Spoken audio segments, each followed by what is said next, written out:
Number 17 was so popular, one Missouri diner sold 800 of them every Friday night. In 1946, a musician named Bobby Troup wrote a song that put Route 66 on every American family's road map. But it was not the song that filled the diners between Chicago and Santa Monica.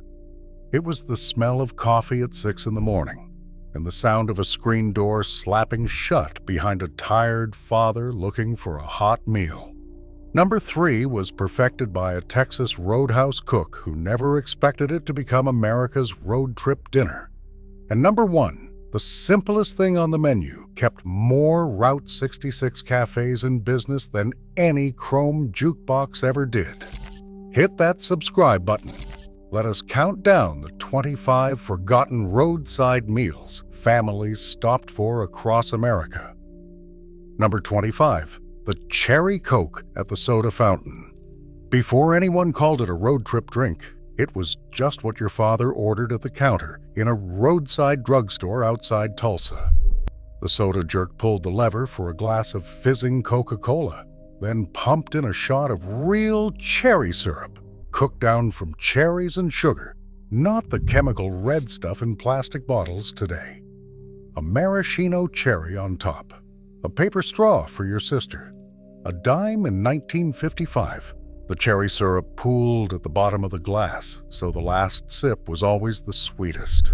Families pulled over because the kids would not stop asking, and a dime was a small price for 30 miles of quiet in the back seat. Every drugstore from Joplin to Flagstaff had its own version. None of them taste the same as what comes in a can today. Number 24, the tuna melt. The meal a mother ordered for herself when the rest of the family wanted hot dogs and milkshakes. 2 slices of rye, tuna salad mixed with mayonnaise and chopped celery, a slice of American cheese on top, pressed flat on a hot griddle until the bread turned golden and the cheese melted into the tuna, a pickle on the side. 85 cents in 1962. The cheese got into every corner of the sandwich, binding it into something far more substantial than the sum of its parts. Diners along the Missouri stretch served thousands of these to traveling salesmen and tired wives. The smell of butter and toasted rye was enough to pull a family off the road. Most diners do not even keep a melt on the menu now. The skill of making one right, hot through but not greasy, has quietly left the American kitchen. Number 23. The EGG salad sandwich on white bread. The road trip lunch mothers packed for long stretches between towns, but also a diner staple from Pontiac to Pasadena. Hard-boiled eggs mashed with mayonnaise, a spoonful of mustard, salt, and finely chopped sweet pickle. Spread thick between 2 slices of soft white bread, cut diagonally, wrapped in wax paper. A glass of cold milk on the side. 50 cents. The sandwich tasted of mayonnaise and pickle, and warm yellow yolk, simple but deeply satisfying after 3 hours in a hot Buick with no air conditioning. Roadside cafes serve them under a glass dome to keep the flies off. A family of 4 could eat for $2 and be back on the road in 20 minutes. Drive-through windows have replaced it, and they cannot match what a real egg salad tastes like. Number 22. Liver and onions, the dish that scared a generation of children and quietly fed their parents through the lean years. Sliced calf's liver, dredged in seasoned flour, laid into a hot cast iron skillet with bacon grease, cooked fast on both sides until the outside was crisp and the inside still faintly pink.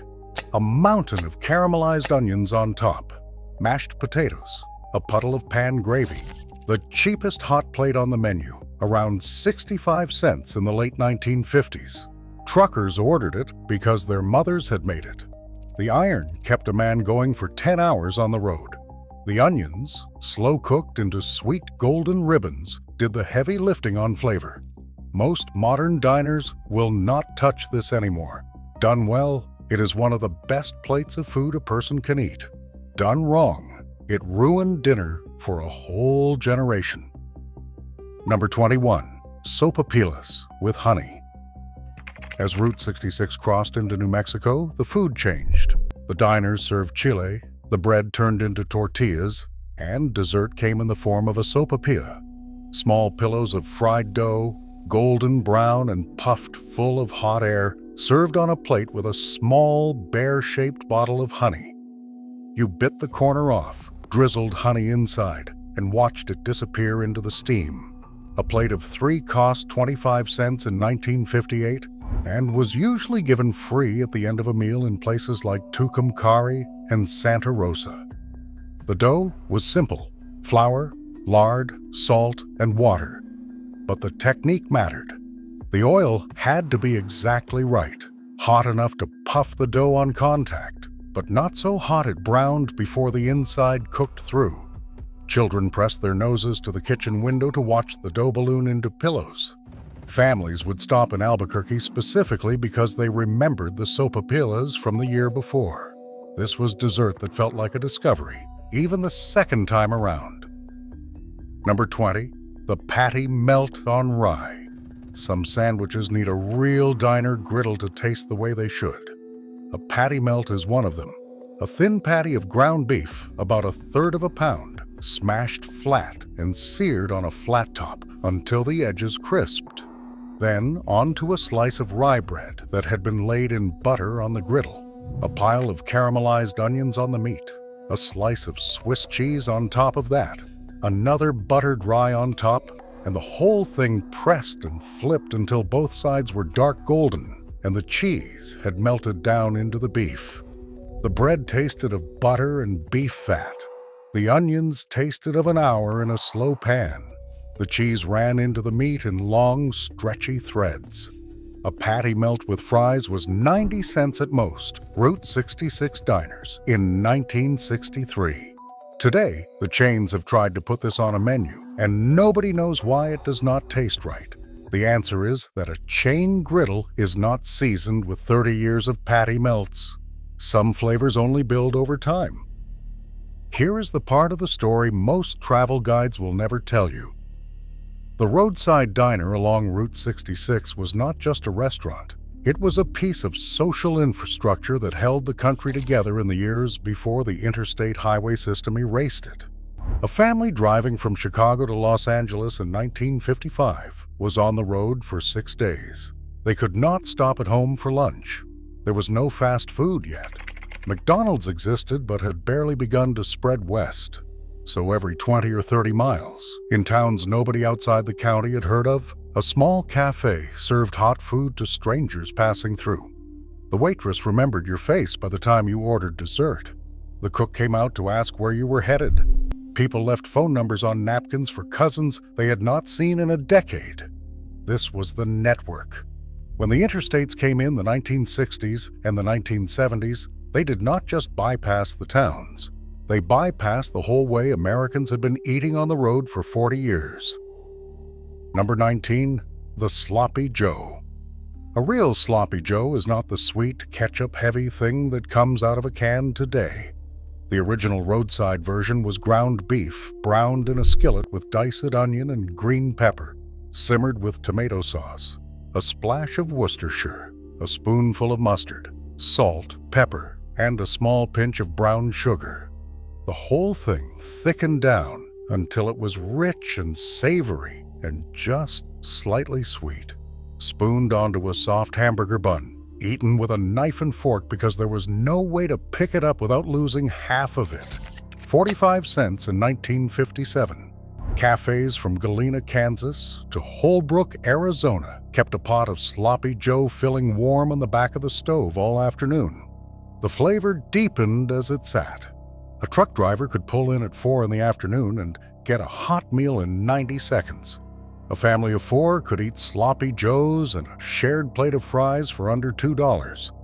We replaced the recipe with a can of Manwich and forgot what the real one tasted like. Number 18, the banana split. This was the dessert that ended 100,000 family arguments. 3 scoops of ice cream, vanilla, chocolate, strawberry, lined up in a long glass boat. A banana split lengthwise running underneath. Chocolate syrup on the chocolate scoop, strawberry sauce on the strawberry, pineapple topping on the vanilla. A pile of whipped cream over everything. 3 maraschino cherries on top. Crushed peanuts, if the diner had them. 35 cents in 1956. The boat itself was usually a long, fluted glass dish that came out cold from the freezer, frosted on the outside. A banana split was meant to be shared by 2 children with 2 long spoons, but every father pretended he was only going to have 1 bite and ended up eating a third of it. Roadside ice cream parlors in Missouri and Oklahoma built their reputations on the height of their whipped cream tower. Modern dessert menus have nothing in this category. The sundae has survived. The split, somehow, has not. Number 17, the Friday fish sandwich.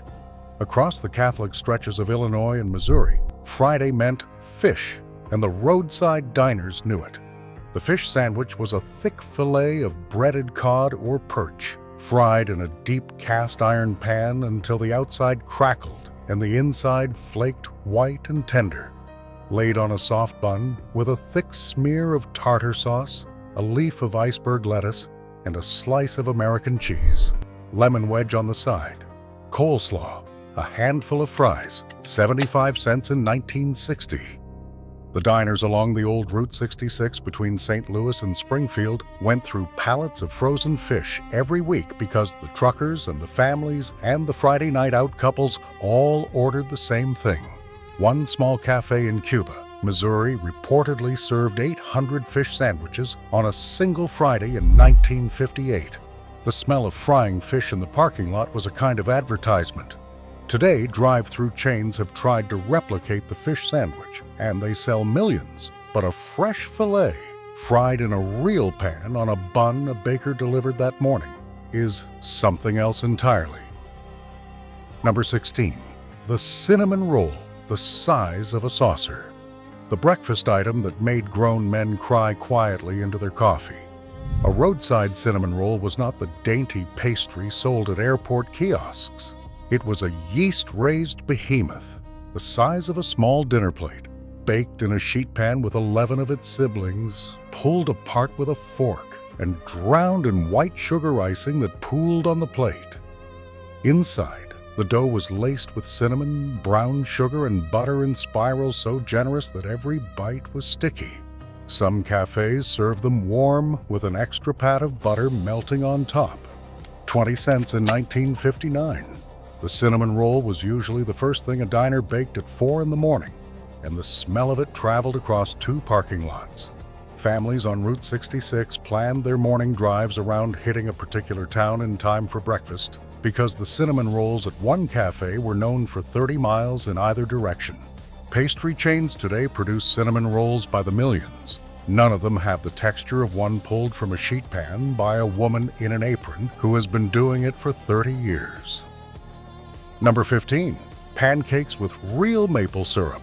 A short stack of 3 pancakes the size of small saucers, golden brown at the edges and pale in the middle, served with a pat of butter and a small pitcher of warm maple syrup.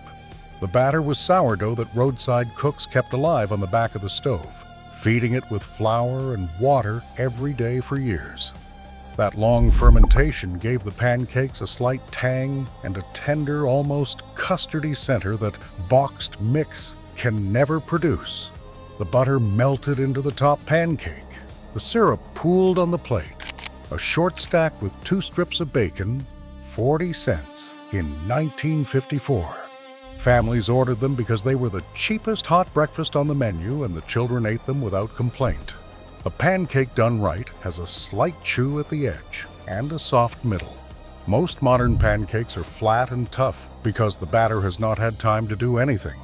We forgot what a real pancake tasted like, and we forgot that we forgot. Number 14, the hot beef sandwich, open face. The meal that fed truckers and traveling salesmen before another 400 miles. 2 thick slices of white bread laid flat on a plate. A mound of sliced roast beef in the center, cut from a shoulder that had been roasting since 6 in the morning. A scoop of mashed potatoes. The whole plate flooded with brown gravy made from pan drippings, flour, and beef stock, eaten with a knife and fork. 85 cents in 1958, coffee included. The good slices went on the sandwich. The trim went into the gravy. The bones went into tomorrow's soup. Nothing was wasted. A cafe in Lebanon, Missouri, was famous for serving it with bread baked that morning. Drivers timed their westbound trips to arrive at noon. We do not roast our own beef anymore, and we do not make gravy from drippings anymore. And we have forgotten that an open-faced sandwich was once a complete and dignified dinner. Here is something the chain restaurants spent millions to make Americans forget. A roadside diner on Route 66 was not slow because the cooks were lazy. It was slow because the food was being made for the first time when you ordered it. The roast beef started at dawn. The pie crusts were rolled by hand. The chili had simmered since the day before. The bread was baked that morning. When McDonald's perfected the assembly line in San Bernardino in 1948, the very last stop on Route 66, they figured out how to deliver a hamburger in 30 seconds. That changed everything. Once families were trained to expect food in 30 seconds, the slow, careful cooking of the old cafes started to feel like a flaw. It was not a flaw, it was the point. What we lost when we replaced these meals with drive-thrus was not the food. It was the time the food required and the care that time made room for. Number 13, the chili dog. A foot-long dog, steamed and split lengthwise in a soft bun, topped with a ladle of beanless chili made from ground beef, tomato sauce, cumin, and a long simmer, shredded yellow cheese melting on top, diced raw onions, a line of yellow mustard, eaten standing up at a walk-up window because there was no way to eat one in a car. 40 cents in 1961. The food of children who had been in the car for 6 hours and needed something messy and warm. Every state had its own version. Illinois piled on sport peppers. Texas put on jalapenos. Oklahoma kept it simple. Arizona added green chili. The stands were painted bright red or yellow, the signs readable from a mile away. Parents handed over $1 and walked out with 2 chili dogs, fries, and a paper cup of root beer. The kids ate it on the curb. The whole stop took 15 minutes. Number 12, country ham and biscuits. Through the Missouri Ozarks and into Oklahoma, the breakfast that signaled you had entered the South. Ham salt cured for months, sliced thin, fried fast in a cast iron skillet, and laid between 2 halves of a hot buttermilk biscuit. Some diners served it with a small ramekin of red-eye gravy on the side, made from the drippings and a splash of black coffee. 65 cents in 1957. The biscuits were rolled and cut at 4 in the morning and served warm. The ham came from a smokehouse out behind the cafe. This was breakfast for people who had grown up eating it on their grandmother's farm, and the food that city travelers discovered for the first time and never forgot. A country ham biscuit is one of the great American sandwiches, and it has been almost entirely replaced by the egg and cheese on a frozen biscuit at the gas station. Number 11, the Meatloaf Blue Plate Special. Wednesday was Meatloaf Day. Every diner served meatloaf on Wednesday because the leftover meatloaf made Thursday's sandwich special, which made Friday's chili. Nothing got wasted. A mixture of ground beef, ground pork, breadcrumbs soaked in milk, an egg, diced onion, a splash of Worcestershire sauce, and ketchup brushed on top before baking. Sliced thick, served with mashed potatoes, green beans cooked all day with bacon, and a scoop of gravy over everything. The whole plate, 75 cents in 1959, came with coffee and a slice of pie. The Blue Plate Special was named for the actual blue ceramic plates with divided sections that diners used to serve a complete meal at a discount. A family of 4 could eat a hot dinner on the road for $3. The meatloaf was always slightly different at every diner because every cook had a grandmother who taught them a slightly different way. Here's a shortened version. Number 10, the Root Beer Float. A tall glass mug, frosted from the freezer, filled 3/4 with cold root beer, then topped with 2 scoops of vanilla ice cream that fizzed into a foam tower as the soda hit them. a long-handled spoon, a paper straw. 20 cents in 1955. Every drive-in sold them, but the ones at A&W were the standard the others were measured against. The brown glass mugs came out of a freezer kept at 0 degrees, so the float stayed cold for the whole drink. The ice cream melted slowly, sweetening the root beer from the top down, so the last sip was creamy instead of sharp. Families ordered 4 of them and ate them in the car with the windows rolled down.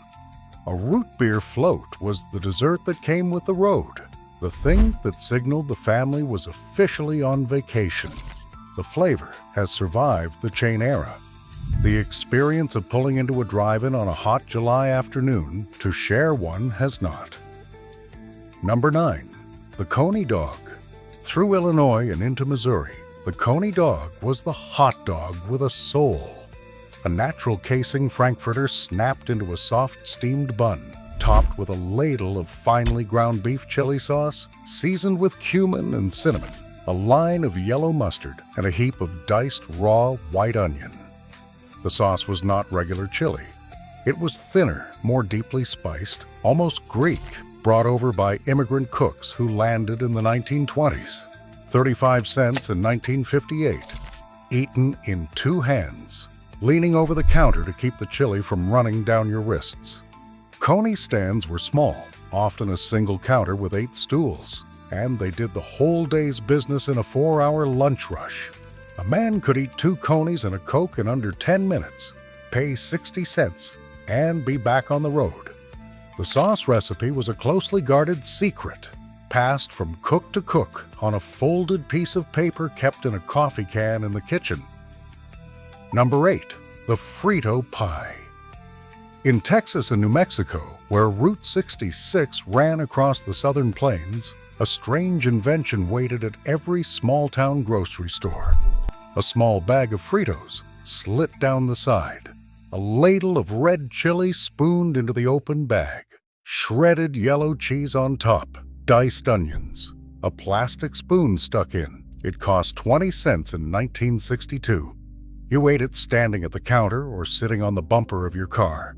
The salt of the corn chips, the smoky depth of the chili, the sharpness of the onion, and the melt of the cheese combined into something that should not have worked, but absolutely did. The Frito pie was invented either by Daisy Doolin in Texas or Teresa Hernandez at a Woolworth's lunch counter in Santa Fe, depending on whose grandmother you ask. It became one of the defining road trip foods of the Southwest, and modern restaurants have abandoned it almost entirely in favor of nachos. Here is the thing about a road trip in the 1950s that nobody captures in the photographs. A family driving Route 66 was not eating a string of meals. They were eating their way across a map of regional identities that the chains would soon flatten into nothing. In Illinois, the food was Midwestern and German and Polish. In Missouri, it shifted south toward biscuits and pie and slow-cooked greens. In Oklahoma, the cooking turned plainer, the food of farmers and oil workers. In Texas, chili took over. In New Mexico, green chili appeared, and bread became tortillas. In Arizona, the cooking softened again. In California, it turned bright and citrus-heavy. A family could eat the entire history of the American West in 8 days. We will never eat that way again, because the highways no longer pass through the towns that cook the food. Number 7. The Cozy Dog. In Springfield, Illinois, in 1946, a man named Ed Waldmeyer perfected a way of dipping a hot dog in a sweet cornmeal batter and frying it on a stick. He called it a cozy dog. The batter was thick enough to coat the dog completely, but light enough to puff up golden and crisp. 2 of them on a paper plate with a squirt of mustard. 25 cents. The Cozy Dog Drive-In sat right on Route 66, and every family driving west out of Chicago stopped there. The smell of frying corn batter was the official smell of the start of the trip. Children ate them sitting on the hood of the family car, mustard running down the stick onto their fingers. The corn dog as we know it today is essentially a descendant. The original is still made by the same family. The chain corn dog at a gas station bears almost no resemblance. The batter on a real cozy dog is sweeter, lighter, and the hot dog inside is a proper full-flavored Frankfurter, not the rubbery thing wrapped in cornmeal you buy frozen. Number 6. The Navajo taco on fry bread. West of Albuquerque, where Route 66 crossed the Navajo Nation, the food changed again. A flat round of dough fried in lard until it puffed up golden and crisp on the outside, soft and chewy on the inside, about the size of a dinner plate. Seasoned ground beef on top, pinto beans, shredded iceberg lettuce, diced tomato, yellow cheese, and a spoonful of red or green chili. Eaten with a fork because picking it up was impossible. It cost 75 cents in 1961 at the Trading Post diners. The fry bread itself had a complicated history. Born from the government rations forced on the Navajo people during the Long Walk in the 1860s, flour and lard and salt, the ingredients of survival turned into something delicious through ingenuity. Families pulled over because the aroma was unmistakable, sweet and yeasty and faintly smoky. Modern chains have tried to put a version on the menu, and they always miss what made it real, which was that it was being cooked by people who had been making it for 5 generations. Number 5. The green chile cheeseburger. The dish New Mexico gave the rest of America and never got credit for. A thin patty of ground beef cooked on a flat-top griddle. A slice of American cheese melted over it. A generous spoonful of roasted, peeled, chopped green chile piled on top, hot and slightly sweet and burning at the back of the throat. A soft white bun. 60 cents in 1960 at the small cafes from Gallup to Grant's. The chili was a hatch or a big Jim, roasted on a wire screen over an open flame in late August, peeled by hand, and frozen in plastic bags to last the year. Every cafe had its own freezer full of chile. Every cafe roasted slightly differently. A family driving through New Mexico in summer would stop at 3 different cafes in one day just to compare. The dish has finally started to travel, but the imitations made with canned green chili from a supermarket are not even close. A real green chili cheeseburger requires a child that was on a plant 100 miles away 3 months ago. We sent burgers around the world and forgot the thing that made the original burger sing. Here is what nobody will tell you about the great roadside food of Route 66. The reason it tasted the way it did was that the cooks were almost always one person, often the owner, often a woman, who had been making the same 12 dishes for 20 years. The hand that flipped your egg in tucumcari was the same hand that had flipped the egg of every traveler who had eaten there since the cafe opened in 1947. The skill was not in the recipe. The skill was in the repetition. A short-order cook who has made the same patty melt 30,000 times can produce one in 90 seconds that a chain employee with a laminated training card cannot match in 10 minutes. That is the loss. Not the food itself, which can be reproduced, but the hands that made it, which cannot. Number 4. The hand-spun chocolate malt. A real chocolate malt is not a milkshake. It is thicker, deeper, almost chewy, with a malty caramel undertone that comes from a powder called malted milk, which most modern shake stands have stopped using. The diner would put 2 scoops of vanilla ice cream into a tall stainless steel cup, add a long pour of cold whole milk, 2 tablespoons of chocolate syrup made from real cocoa, and a heaping tablespoon of malt powder. The whole thing went onto a green Hamilton Beach malt machine, which spun for about a minute. The malt came out in the steel cup, lid removed, with a paper straw and a long spoon. 25 cents in 1955. The malt was thick enough to require real effort to draw up the straw. The malt powder gave it a slightly toasted, almost biscuit-like background flavor that turned a sweet drink into something that tasted like dessert. A chocolate malt was the thing teenagers ordered after the high school football game, and the thing fathers ordered to share with their daughters at a roadside counter on a Saturday afternoon. The drink survived the chain era, technically, but the malt powder almost vanished, and most modern shakes are missing the very flavor that gave the malt its name. Number 3. Chicken fried steak with cream gravy. A thin piece of cube steak, dredged in seasoned flour, dipped in egg, dredged in flour again, and fried in hot lard until the crust was as dark as fried chicken. Drowned in white pepper gravy made from pan drippings, flour, and milk. Mashed potatoes on the side. Green beans. A roll, 95 cents in 1959. The crust was thick and shattering. The gravy soaked into everything. This was the dish that filled a man up for 10 hours of driving, and the dish that made traveling salesmen drive an extra hour to a particular cafe in Shamrock, Texas, because the gravy there was better than anywhere else for 200 miles. The chains have flattened it into a frozen patty with packet gravy. The original was folk art, one plate at a time. Number 2, the slice of cherry pie at the midpoint. Halfway between Chicago and Santa Monica, in the small town of Adrian, Texas, sat a cafe that marked the exact midpoint of Route 66, 1,139 miles in each direction. Families pulled over to eat a slice of cherry pie, a flaky lard and butter crust, sour cherries, thickened with tapioca, top crust crimped by hand. Baked until the filling bubbled dark red through the slashes. Served warm with a scoop of vanilla ice cream melting on top. 40 cents in 1962. The crust shattered when you cut it. The cherries were tart enough to make your jaw clench, and sweet enough to make you forget the clench.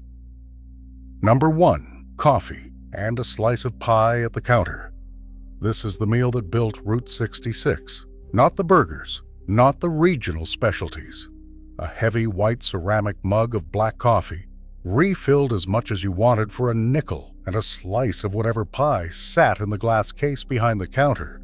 Apple, peach, lemon meringue, banana cream, coconut cream, rhubarb in spring, pumpkin in fall. 30 cents bought you a seat, a place to rest, and as long as you wanted to stay. The counter was a public square in disguise. A trucker sat next to a teacher, who sat next to a widower heading west. They talked. The waitress poured the coffee. The pie kept coming. We built drive-thrus to eliminate this. What we threw away was the place where strangers met each other in slow motion over coffee and pie. That was the meal. That was Route 66. Pick one of these. Make it this week. Or sit at a diner counter, order coffee and pie, and stay an hour. Tell me in the comments which one you tried, because these meals were never just food. They were the country, served one plate at a time.